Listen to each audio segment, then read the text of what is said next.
زمان شد زمانی پول پرستی،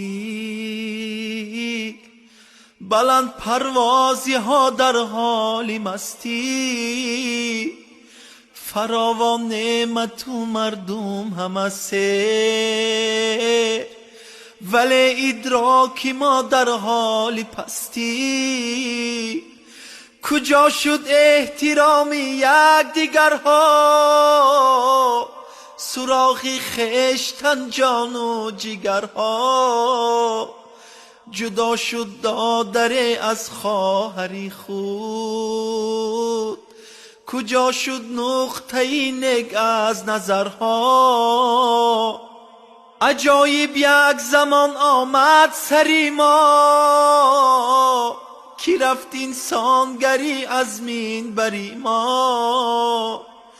کنون شاگردی میگوید به استاد،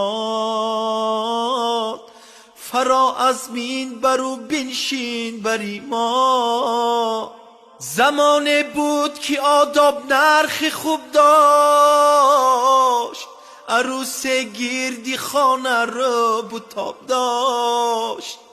پسر تا که شود شخصی به آداب، پدر در کنج حولی یک دو چوب داشت. پدر اکنون چنین سودا ندارد، بجز او پول دیگر غوغا ندارد. پسر آواره بازی تلفن، پدر باشد به این پروا ندارد. پسر آواره بازی تلفن، پدر باشد به این پروا ندارد.